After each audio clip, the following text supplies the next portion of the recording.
এই রাস্তাতে মনে করেন প্রতিদিন দুটি লোক যাতায়াত করে। একদিন ওই রাস্তাতে শিরকি কাণ্ড কপের জন্য, গায়রুল্লাহর জন্য, দেবদেবের জন্য টাকা তুলছে, চাঁদা তুলছে, মানত তুলছে। একদিন ওই রাস্তাতে প্রথম লোকটাকে ধরে মুশরিকেরা বলল, আমাদের ইবাদতগাহ, আমাদের দেবদেবীর নামে, আমাদের দেবতার নামে তুমি কিছু দান করো, মানত করো। ভাইরা আমার, কান করে শুনলেন হাদিসটা।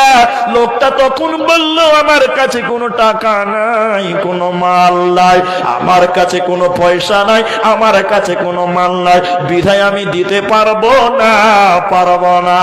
তার মানে বোঝা যাচ্ছে লোকটার কথা থেকে যদি টাকা মাল থাকতো তাহলে সে লোকটা দিয়ে দিত।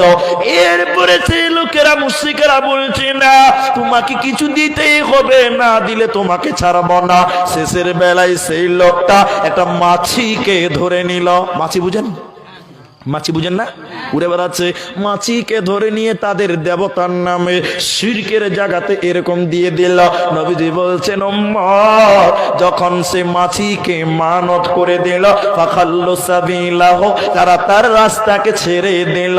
নবীজি বলছেন, ফাদাখালান নার, এই মাছি দান করার কারণে লোকটা জাহান্নাম চলে গেল। বলুন নাউজুবিল্লাহ।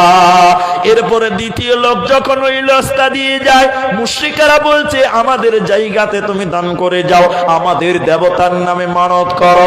ইমানদার লোকটা বলছে, না আমি কোনোদিন করতে পারি না, করব না, দেব না।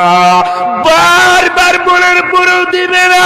শেষের বেলায় মুশরিকেরা ওই ইমানদারকে ধরে নিল, এক কূপে তার গলাকে আলাদা করে দিল, এক কূপে তাকে জবাই করে দিল, হত্যা করে দিল, তাকে পেটে তার মাথাকে আলাদা করে দিল। বিশ্ব নবী বলছেন, যখন তার জবাই করে দিল, মাথাকে কেটে আলাদা করে দিল, সুসংবাদ শুনে নাও, ফাদাখালাল জান্নাহ, এই লোকটা জান্নাতের মেহমান হয়ে গেল। অতএব শিরকি স্থানে যাবে না, সেখানে দান করা যাবে না, মানত করা যাবে না, যাবে না, যাবে না। তাহলে এদের কাছ থেকে দূরে থাকবো। সবাই বলেন ইনশাআল্লাহ।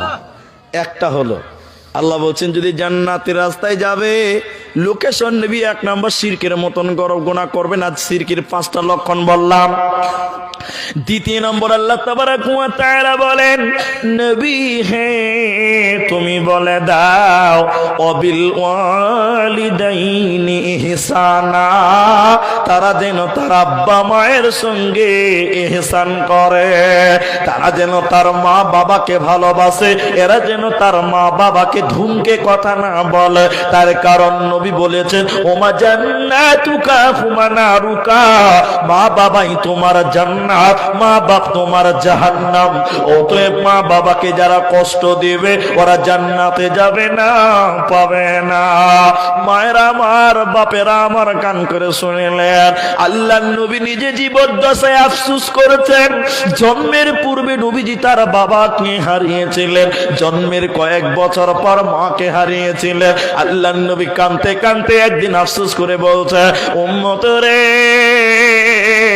আজকে যদি আমার মা আমিনা বেঁচে থাকতো রে, আজকে যদি আমার মা আমিনা বেঁচে থাকতো রে, আর আমি যদি নফল নামাজে দাঁড়িয়ে যেতাম, পেছন দিক থেকে আমার মা যদি বলতো, বেটা মুহাম্মদ, আমি বিশ্ব নবী নামাজ ছেড়ে দিয়ে বলতাম, লাব্বাইক মা, তোমার মুহাম্মদ হাজির আছে। নবীজি বলছেন, আমি নফল নামাজ ছেড়ে দিতাম, কারণ নফল তো নফল, মায়ের হুকুম মানা হলো ফরজ, মায়ের সেবা করা হলো ফরজ। এই জন্য আমি নফল নামাজ ছেড়ে দিয়ে মায়ের কথা সারা দিতাম। এই জন্য আল্লাহ বলছে, যদি তোরা জান্নাতি যাবি রে, সেই মা বাবাকে কষ্ট দিবি না। যার মা নাই সে বুঝে মায়ের কতটা মমতা মায়া, মা নাই যার সে বুঝে মায়ের কি গুরুত্ব, যার নাই বাবা সে বুঝে বাবা কি সম্পদ। অতএব যতদিন বাবা আছে বাবার সম্মান করে নাও, মা আছে মায়ের সেবা করে নাও। যেদিন মাকে কাঁধে করে কবরে নিয়ে আসবে রে, মাকে কবরে দিয়ে আসবে, অন্তরটা ফেটে যাবে। সারা পৃথিবীর সেরা মমতার জিনিস মা, ওই মাকে যেদিন কবরে রেখে আসবেন হাত পা ভেঙে যাবে, আর শক্তি থাকবে না। অতএব নবীজি বলছেন, ও পৃথিবীর লোক, ওই মা বাবাকে কবরে রাখাবার পূর্বে তোমরা কদর করো। ওই মা বাপ যার পৃথিবীতে আছে সম্মান করো। বাবা এমন একটা সম্পদ। আমি আব্দুর রহমান বেল্লা আপনার কিনা জানুকি নগরে জলসায় গেলাম 3 বছর পূর্বে। হঠাৎ করে রাতের 2:30টার সময় যখন ফারাক্কা বাল্লালপুরে বাড়ি থেকে ফোন করে বলছে, তুমি বাড়ি চলে এসো। খবর পেলাম পৃথিবীর বুকে নিজের বাপ